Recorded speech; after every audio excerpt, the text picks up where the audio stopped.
Special edition of the Bobcast here. It is spring break edition for men's lacrosse Bobcast. Fielder Dennis alongside Coach Steve Gartleman. Coach, 2-0 this week in games along with 4 straight wins on the season thus far. What is going right for Frostburg lacrosse right now?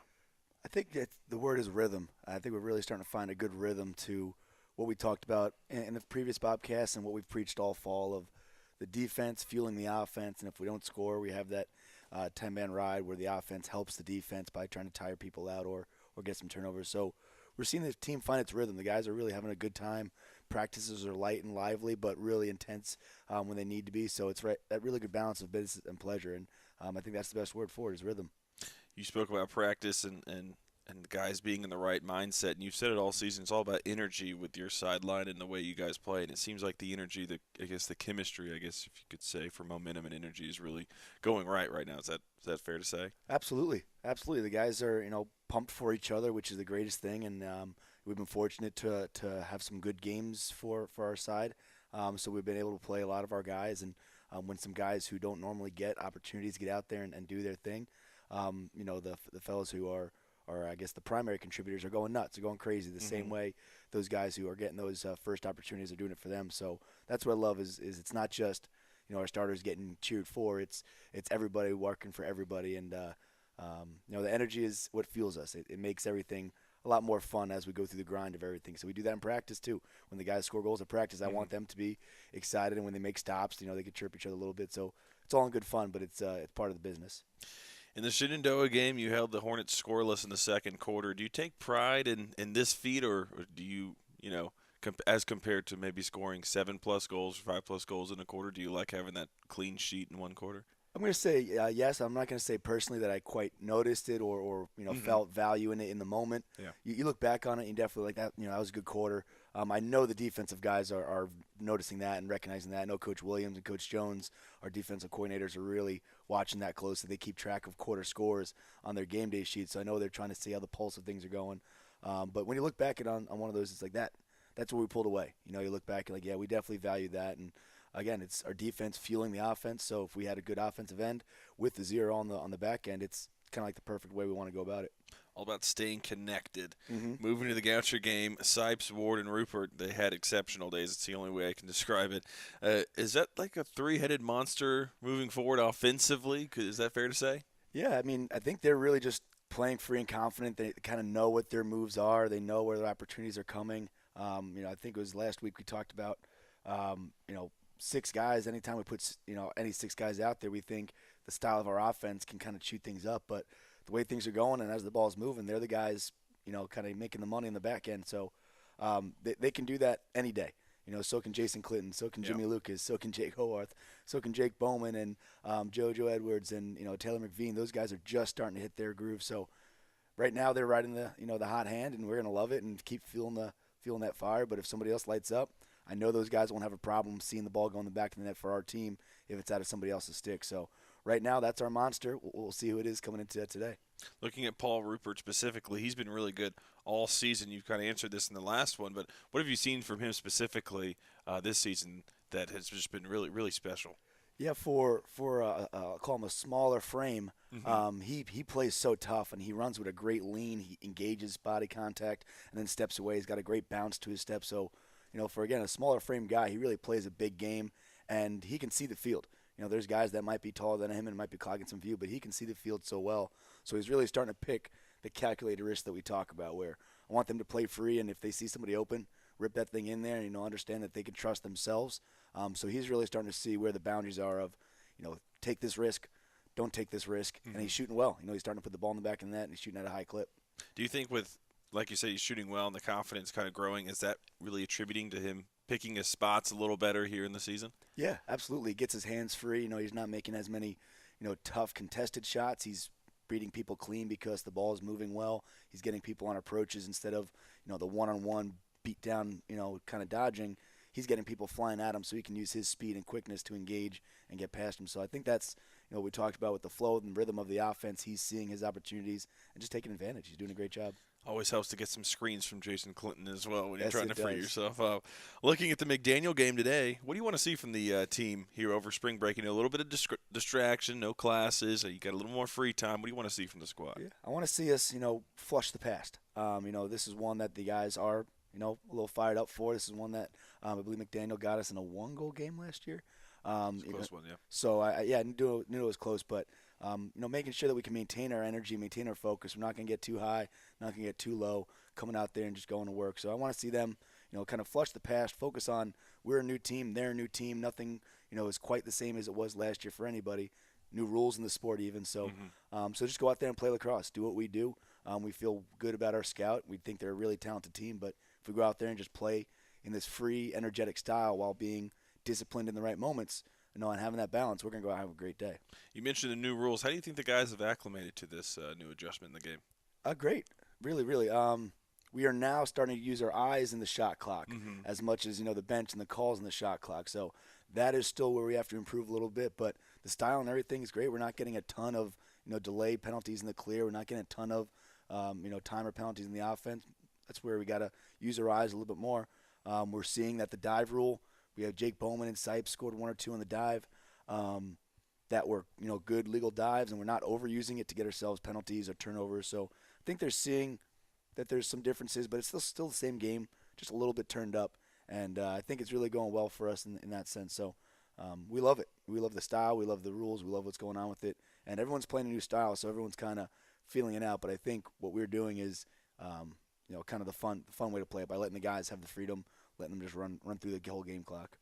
This weekend you hit the road to Widener. I'll ask you the same question, but a little slightly different.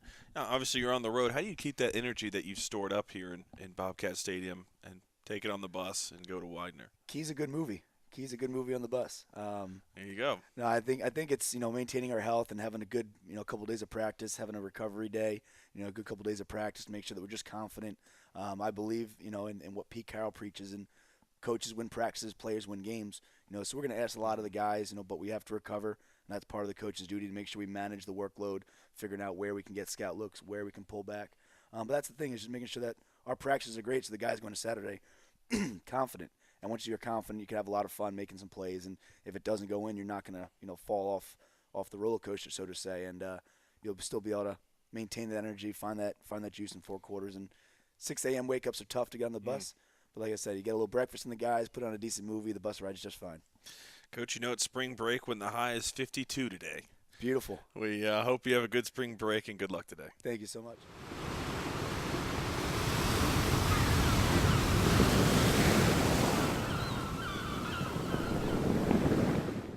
Spring break here at Frostburg State University, and we've got a spring break edition Bobcast for you. Fielded in us alongside Coach Jeff Splinter. And, Coach, we are talking men's and women's tennis, and the men's team, we'll jump right to them first.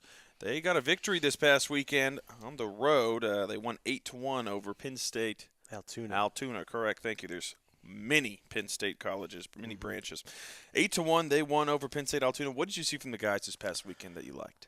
Yeah, thanks. We saw a lot of energy, things that we've been working on and hoping would transition into match play. Guys came out fired up, ready to go. We got there good hour early, ready for the warm-ups, ate a good breakfast, and right as we got out of the vans, people were pumped up. First match of the season, so tensions are a little high. We are looking just kind of shake off our rust and get back into match play. During warm-ups, the men on Friday during practice kind of came up with a couple different things that would get them fired up, get them loosey-goosey. So we came up with the how men's basketball does the dunk thing at the end of their warm-ups. Jumps and it's time. Yeah. Yeah. So we're trying something. Hopefully it transitions into tennis, but we're going to be the pioneers, and we're doing something with volleys and overheads. So okay, it's going to be fun to watch. Frostburg Nice. tennis it's a good time. Trendsetters. That's right. Leaders, not followers. You talk about practice a little bit. This past week, you've had, I don't know how many practices you had. Did you have practice every day this past week? Yeah, and we had able practice every day outside. That's which, right. Practice outside every day. So that shocking. How nice was that to have in preparation for the game? Really nice to have a consistent practice, same time every day outside. back into the conditions with the wind, with different things that you can't do inside. But then our match was inside on Saturday, so yeah. It's you win and you lose. But it's just really nice to get that consistent 2-hour practice where guys can really push and challenge each other. Where indoors we only have 2 courts, limited space. right. Outside we're able to spread out and really make the most out of our time.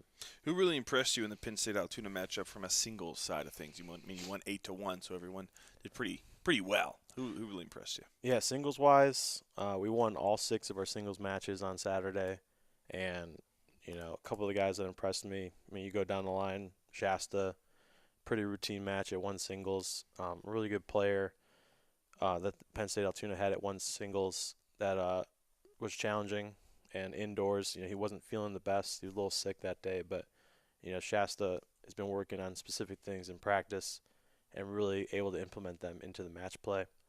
I thought Nate Farlow did a really good job.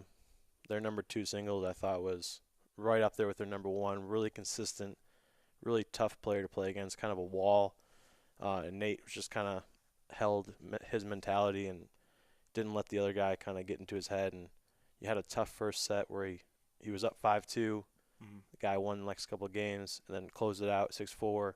And then the second set had that same opportunity at 5-2. Could have gone either way and closed the door right away. So the mentality in singles I thought was fantastic. Derek, Justin, Jeff, Tahib, his first singles match of the season. So, everyone really pitched in and gave a good effort in singles. Really proud of the guys kind of bringing the energy. Looking at the doubles side, what combination really had the most chemistry on that particular Saturday, in your opinion? Yeah, at one, Shasta and Nate kind of been playing together for about on and off 2 years. They've been partners, have not been partners, kind of depending on who's around. But they got the band back together Saturday. They have. Nate relishes the fact that he wants to play one doubles with Shasta, and they have a chemistry now, and they know exactly what each of them is going to do on the court. They know who's going to pick which shots. They know exactly where they're going to hit before they even hit it, so they got that kind of telepathy going. Derek and Jeff, same thing. Both those guys, I'd say, are 2 of our top double guys where they just had that feeling at the net of, I'm going to go attack the ball. I'm going to go get everything. And you can't teach that kind of a thing with the footwork. And, Nate and Shasta play a little bit higher level, but Derek and Jeff really fly at the net. They're fun to watch. Yeah. Looking at this weekend, both teams take on McDaniel on the road. It's still early in the season, but what would you like to see from your squad on the road while traveling? Saturday they were on the road, but you kind of talked about some of the mentality and the confidence. What do you want to see displayed this weekend? Yeah, I think this is our last match before going into conference play. So playing against McDaniel, which last year for the men was a tough 5-4 loss. A winnable match, we thought, in our eyes, and the women had a 7-2 win, I believe. But I want to see that the anger, that kind of revenge factor of, we're a better team this year, and we're going to go out there and we're going to show why. And it's not because, we think we're better than McDaniel. It's because we know we need to play at a higher level going into CAC play, and we can't play with those kind of mistakes in mind. We can't play scared. We can't play reserved. We have to go out there and just hit our shots and feel confident with that. How much do you want your teams to toe the line of aggressiveness versus maybe a little too aggressive? You know what I'm saying? In terms of a mindset, because in tennis, it's such a mental game, especially in singles. You really have to balance how you want to play. What do you kind of tell the players in terms of when they're going singles? Hey, get your mind right, I guess. Yeah, in doubles, we talk a lot about being aggressive at the net. And, if we're going to make mistakes, it's going to be at the net. We don't want to make too many errors from the baseline. Doubles is a game that needs to be played over the center of the court. So, taking that into singles, we're hitting errors, we're hitting shots that I want the shorter shots, the approach shots, we're going for more. And those are the ones we can be aggressive on. But when we're like 5-10 feet behind the baseline, that's not the shot to go for. We've been working on that outside last week is shot selection, knowing when to go for our shots, coming in forward.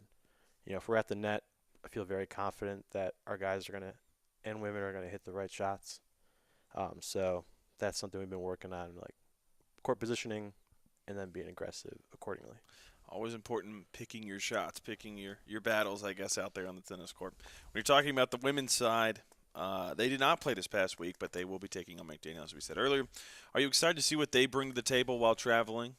Taking on, I think they're the Green Terror, if I'm not mistaken. Mm-hmm. Don't quote me on that, but taking on McDaniel on the road.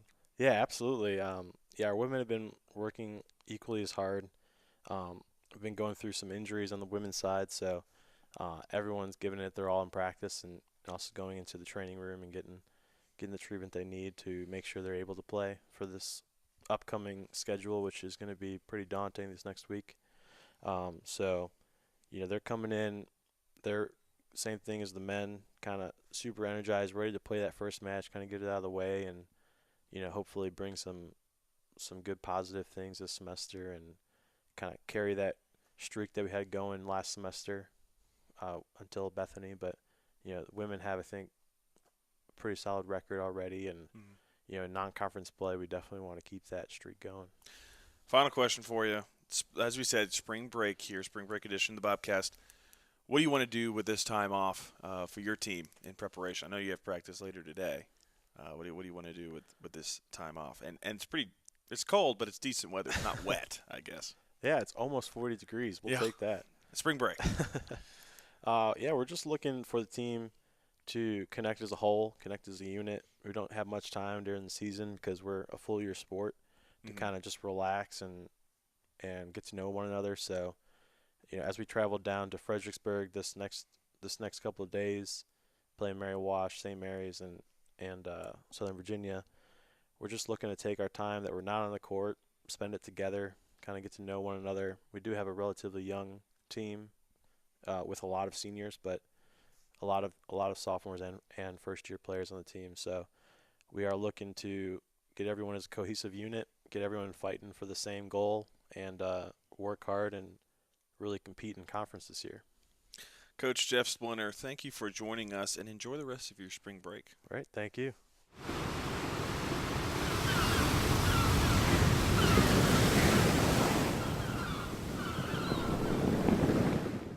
Back here in the Bobcast Spring Break Edition, Fielder Dennis with head coach Guy Robertson. Coach, Wednesday you get the win over Gallaudet in 8 innings. What did you like about what you saw in that outing out in Washington, D.C.?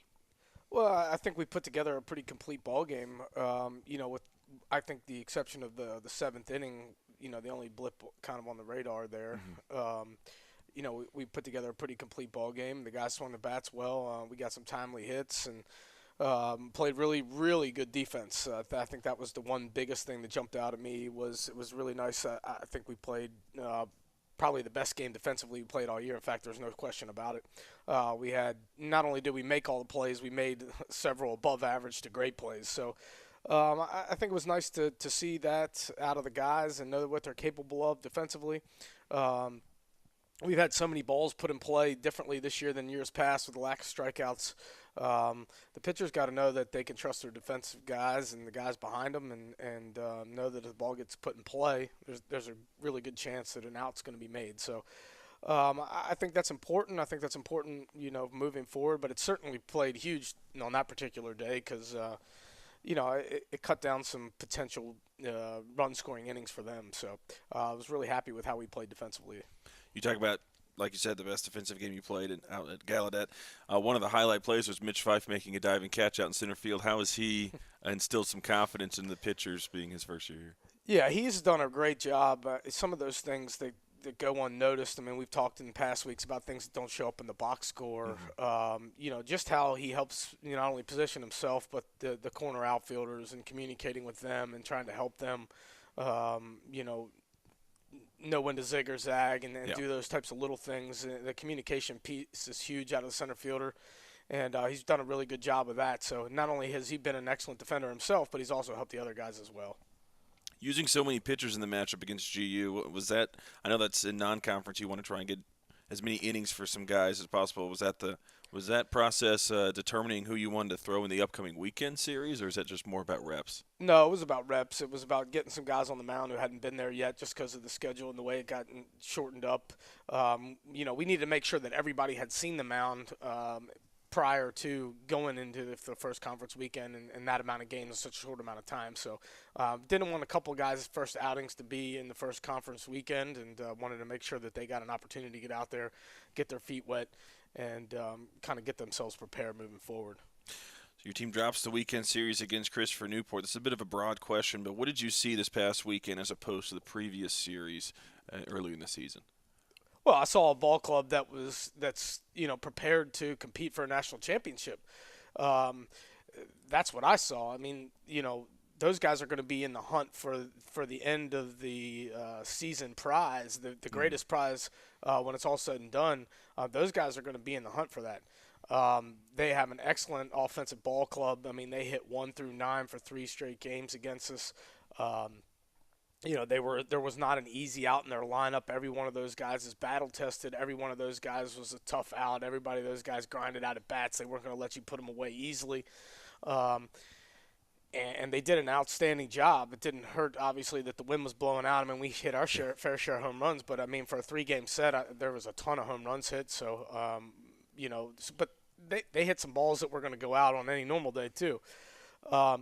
And they did enough on the mound. I didn't feel like that they were this overwhelming juggernaut, on the mound, because they weren't, but they were good. Mm-hmm. Their starting pitching did just what they need. They got them deep enough in the ball game. I think every one of their starters went at least 5 innings. And really gave them a chance to win. And even when some of the games, when we got up early there in the first game and then things got closer in the middle innings, they have a bullpen that they can rely on, and they ran a bunch of different guys out there for 1 inning at a time to kind of match up and put themselves in situations to be successful. And then they were able to do that back-to-back days. You saw a lot of the same guys come out of the bullpen Sunday as you did on Saturday. So they have a really well-rounded ball club. I think if their starting pitching gets them 5 or 6 innings, they're going to be really, really tough to beat every single day. I knew going in that they were really talented, and I left there thinking that they're probably more well-rounded and polished than I expected, especially this early in the season. But a very formidable opponent, by far the most formidable one that we faced. But proud of the way the guys battled. We didn't pitch the ball well at all. If you look at the box scores, I mean, entirely too many walks, and that was throughout our pitching staff. That wasn't just 1 or 2 guys. Right. We did not throw well whatsoever. We made a couple crucial mistakes defensively that really cost some of our pitchers, and it was just one of those things where the weekend just didn't go our way really, and but we hung in there. The second 2 games were a lot more competitive than maybe the final score would lead you to believe. Mm-hmm. Got ourselves in some situations where if we could have tacked on a few more, where I think we put up 1 or 2 runs an inning, we had opportunities to score maybe 3 or 4. Maybe it would have been a little bit different. But at the end of the day, pitching and defense is really going to be the key. Talked about it all year long. The defense was not as good as I would have liked, especially seeing the way we played defensively against Gallaudet, as we touched on. But we really have got to set the tone better on the mound. I mean, we did not pitch the ball, up to our capabilities whatsoever. I have high expectations for some of these guys, and we just didn't live up to them this weekend. It's one of those things that's disappointing, but hopefully it's a hard lesson well learned, and it'll give us some motivation as we move forward this week and into next weekend and on through the conference season. I knew going into the weekend that, we're just sit there and look at the number 4 team in the nation, and it's a 3-game set, and it's the first 3-game series, 9 inning games that we've ever played, and all this and all that. I'd be lying if I said that, I'm obviously disappointed. You want to try to win every ball game that you can, and to come out of there with none of them is very disappointing. But I don't sit there and go, oh, well, this is a defining moment for our season, or, puts us in a really, really bad spot or anything like that. No. We need to just get better and work on the things that we can get better at. And it just so happened that we ran into a really good team at a bad time and at a tough time of the season. I know that our guys have the desire and the fortitude and the drive to push through this. I think that if maybe the biggest thing that I took from the weekend is you go out there and you're up 7-1 and you turn around and you get blown out in the end. And the way we bounced back in the second game and had chances in the second game and the third game. So it really was one of those things where we did a really good job, I think, kind of putting that behind us really quick and trying to move forward in a positive direction. And I think that we'll continue to do that here, this week and into the weekend. You mentioned this, jumped out to had a big inning early in game one. And what did you see from a confidence standpoint at the plate in that half inning? Well, a lot of the guys we've swung the bats well all year long. Right. I mean, that isn't anything new. What I think that we're capable of doing offensively. So the fact that we were up early doesn't really surprise me. The fact that obviously we hit some home runs to do it, which is impressive. But you go up early. And that kind of sets a tone. I think maybe it gets you in a mindset of like, oh, well, hey, maybe this is going to be easier than it is. And then, of course, they just come roaring back and they don't look back. I think any time that you take the lead early, it should be easier for your pitchers to pitch. And Right. I don't know if we were trying to nibble or we had too much respect for their hitters, which well-deserved. But we just turn around and we put ourselves consistently behind in counts. And then we turn around and we're walking guys, and we're just not doing what you need to do. And is their tie mounted? I guess it just it was just too much to overcome, and it's demoralizing. But again, we did a good job of kind of putting that behind us, and I kind of got away from your question there about getting ahead early, because it was so short lived, I guess. Yeah. But I think if anything, it tells you. Their number one guy goes out there and we jump on him, that our bats can play with anybody that any team runs out there. That should be the answer to that question is that, there isn't any team that we shouldn't feel like we shouldn't be able to score against or anybody that should be able to shut us down completely, on the mound. So, but I think our guys knew that already. And moving forward, they should continue to have confidence in doing what we do. I think the one thing that we have to really grasp here is – we can't go out and think that we just have to outscore everybody and outslug everybody because now we're going to try to get outside ourselves and we're going to try to do too much and we're going to end up, in a bad spot. We've got to balance out the ball game, the three phases of the game, and we got to balance those out. It can't be a matter of we got to go out and score 12 or 15 runs a game. That ain't never going to happen. That's not baseball. That's not you're happy if you can do it, but that's not going to be something you're going to do consistently. So. Yeah. I think it's nice to get up early. It's nice to be able to prove that you can do that against good pitching. At the same time, it just can't be. We can't have the focus on just the singular phase of the game. One of the bats that really was hot this past weekend, Ryan Roll, 5 hits this weekend. Has he solidified himself as one of the better hitters, not only on his team but in the Capital Athletic Conference? Yeah, I kind of felt like he could be, moving forward here or coming into the season. I mean, that he could be that type of pitcher or hitter. He's got bat speed. There aren't a lot of guys that can really get him out. As far as he can't, people don't strike him out. Yeah. If anything, he gets himself out a little too much. So I think the numbers could be even better. So as we move forward and he kind of continues to develop his approach at the plate and a little bit more plate discipline, I think you're going to continue to see him on this upward trend offensively. Yeah, it may sound silly, but the ball just sounds different off of his bat as opposed to some of the other guys in the lineup. It sounds different off his bat and the way it comes off his bat more than just guys in our lineup. Yeah, no doubt.